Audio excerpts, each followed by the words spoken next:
tell me what you got here. I think we have to pull this over. 2019? 2019 F250. Putting a dual stabilizer. 6.7 diesel, huh? Yeah. Rough Country brand steering stabilizer? Dual steering stabilizer, Rough Country. That's the reason for the bracket, because it's two of them. See, my 2000 only has a single, and I think was a factory This has a single option. too. Oh, it did have the factory single? It has a factory single on it. And just not enough by the time you got these bigger tires. No, it started doing the death wobble when it had just regular tires. Well, some pretty good sized tires. It's not even lifted. 35 by 12 and a half, 20s, yeah. No lift though, huh? It's Just wider tires? Leveling kit in the front, but nothing on the back. Leveling kit on the front, but no lift. So we got to pull off the factory stabilizer up here. Yep.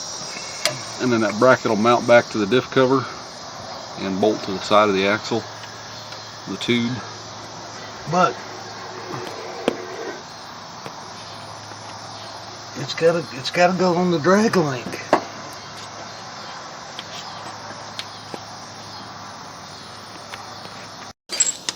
So I'm gonna have to put it behind it. So you got to pull those two bolts out of the diff cover to mount that bracket.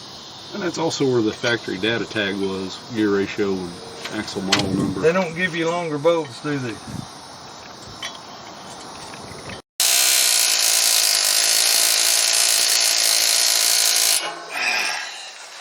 Damn, that's not good. Do we lose over pressure? Here, let's see if I can hammer it in or It hasn't moved an inch, has it? Or a centimeter. not. No. Once it moves, it'll just fall out of that. That's just nuts that taper's that tight. Yeah.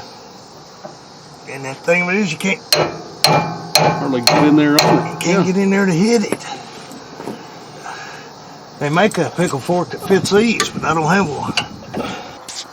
So yeah, we figured out for sure that a puller clamp is definitely needed on the factory steering stabilizer.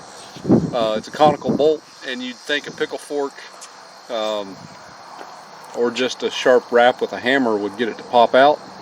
Absolutely would not pop out no matter what we did. Harbor Freight, cheap tool of the rescue, and it just came right out with almost no pressure. This is what we were trying to get out. Yeah, I mean, never seen a tie rod end be that difficult and then just pop right out. What the heck? Pressure. Yeah.